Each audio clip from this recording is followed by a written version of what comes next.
day 8 of the Diddy trial just sent shockwaves through the courtroom. And baby, it wasn't just because of Cassie or the drugs or the freak-off madness we've been hearing about all week. This time, it was Prince. Yes, that Prince. A secret recording from the late music legend was played in court, and let's just say it had Diddy's legal dream team sweating bullets. Mark Agnifilo, Tenny Geragos, Brian Steele, none of them were ready. This wasn't a vague accusation. This was detailed, documented, and downright damning. The first Diddy party I went to was at Prince's house. So you want to go to Prince's house to the Diddy party where Tyrese is performing and Demi Moore and Ashton Kutcher are swinging on swings. That is what's happening on the other side of the wall. And so Prince, who apparently knew he was sitting on dangerous truth, had made a voice recording years ago saying flat out that he was scared. He talked about payments Diddy made to silence people. One got $2 million, another $1.3. Numbers that match the prosecution's own financial evidence. He said he saw the NDAs. He called it a systematic, calculated abuse of power. Then, in a haunting final line, he said, "If anything happens to me, make sure this gets to the right people." Individuals who were allegedly paid for their silence. Prince mentioned specific amounts, $2 million to one person, $1.3 million to another, that perfectly matched financial records the prosecution had presented earlier in the trial. I'm making this recording because I'm afraid to speak out publicly. The power structure in this industry protects people like him. If anything happens to me, make sure this gets to the right people. And here we are. It got there. But that was just the start. Week 2 of the trial came with more disturbing testimonies, leaked tapes, violent outbursts, and yes, a literal arson. Let's start unpacking everything the court saw and heard this week, because this trial, it's turning into a complete expose of Diddy's alleged empire of abuse. First up, let's talk about Cassie's explosive testimony. Right before she left the stand, she dropped a name that stunned everyone: Usher. She claimed he witnessed Diddy beating her, threatening her, and violating her, but he did nothing. Audio recordings were played in court, and jurors heard Cassie screaming in the background, begging for help, while Diddy's people just stood around. Chilling doesn't even begin to cover it. The shocking recording played in the courtroom today. I don't know in the courtroom if there was a reaction, but kind of give the context to that and what the reaction was.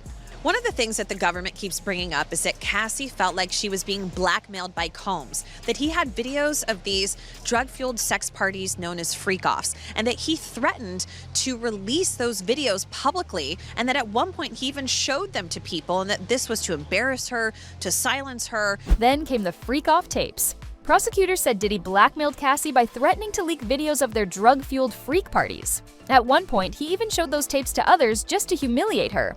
And get this, a recording was played of Cassie yelling at a man named Sujet after she found out he may have seen one of the tapes.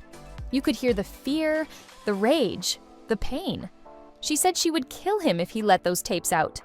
The court sat in stunned silence. They actually played audio of Cassie screaming at a man named Sujit. This was after she had learned that he might have actually seen one of those freak-off videos. In this recording, she is screaming at him, saying that she'll kill him. Meanwhile, the defense is falling apart. The judge had to literally pause the trial to scold Diddy's lawyers for being unprepared. And then came Dawn Richard, formerly of Danity Kane. She testified that in 2010, she watched Diddy punch Cassie in the stomach in public. And Usher saw it too. That wasn't the only time. She claimed later that night he slapped her again in the car, told her to shut up, and everyone went dead silent. Dawn Richard says she wasn't alone in witnessing Sean Diddy Combs' abuse. During her second day of testimony in the music mogul's federal trial, the 41-year-old described an alleged 2010 incident of Combs punching then-girlfriend Cassie Ventura at a West Hollywood, California restaurant, and said Usher was also a witness to the event. The prosecution then brought in photographic evidence. They showed jurors photos of Cassie with bruises on her back and legs, a cut above her eye, and images of baby oil, bondage ropes, drugs, and firearms all found in Diddy's hotel and home during the raids. Let me just paint you the picture. AR-15 stored on the same shelf as platform heels, a loaded handgun inside a red suitcase next to stacks of cash and a bottle of lube. If that doesn't scream freak-off empire, what does? We also met one of Diddy's hired male escorts, who testified under the alias The Punisher. Yes, you heard that right. He was hired for what he called episodes with Cassie. He confirmed Diddy ran the show, gave all the instructions, and admitted that Cassie would sigh and wince at Diddy's commands. While he claimed he didn't see violence, he made it clear that Cassie was not enjoying herself.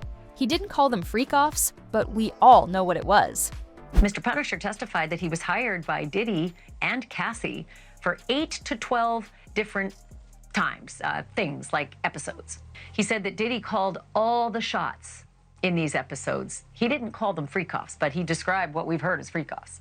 And he said, although Cassie would sometimes wince or sigh at some of the directions that came from Diddy.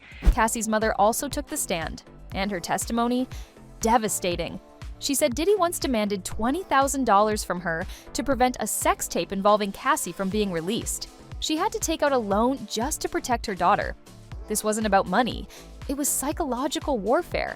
Diddy was trying to isolate Cassie, humiliate her, and control her entire family.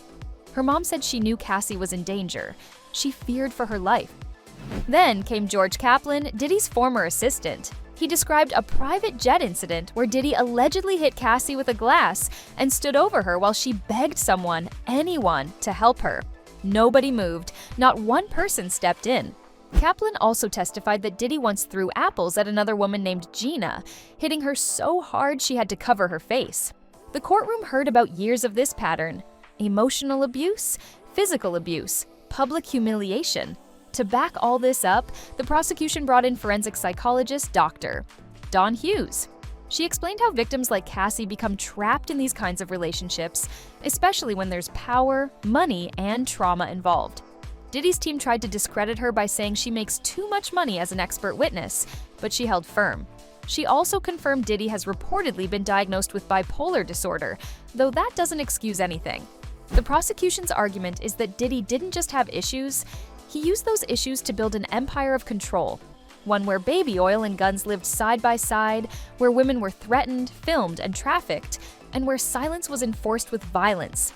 And just when you thought it couldn't get darker, enter Kid Cudi. He testified that when he dated Cassie, Diddy broke into his house, turned off the cameras, locked his dog in the bathroom, and rummaged through his gifts. Weeks later, Cudi's Porsche was firebombed with a Molotov cocktail. The car was destroyed. The cops took DNA samples and fingerprints, but no one was ever charged. And when Cudi confronted Diddy years later, Diddy apologized. Imagine that. Even more disturbing, some of the trial witnesses are starting to disappear. One key victim, known as victim number 3, vanished before her scheduled testimony. The prosecution has been unable to reach her. Another juror asked to be removed for reasons of personal well-being. It's giving fear. It's giving witness intimidation. Piers Morgan even interviewed an industry insider who said this is exactly how it works. Witnesses vanish, get scared, or are silenced before the truth can come out. And the longer this goes on, the more victims emerge, the more secrets spill out, the more the industry starts looking like a horror movie with a red carpet budget. With jury selection almost complete, the prosecution is gearing up for opening arguments, and the world is watching. The trial is no longer just about one man's crimes. It's about a system of silence, money, manipulation, and fear. So what happens next? Will the missing witness return? Will Diddy take the stand? Will more insiders speak out? Whatever happens, one thing is certain: the truth has cracked the surface. And once it breaks all the way open, there's no hiding anymore. Drop a comment below if you think Diddy's empire is about to collapse. Like this video, subscribe for more updates, and get ready because we are only getting started.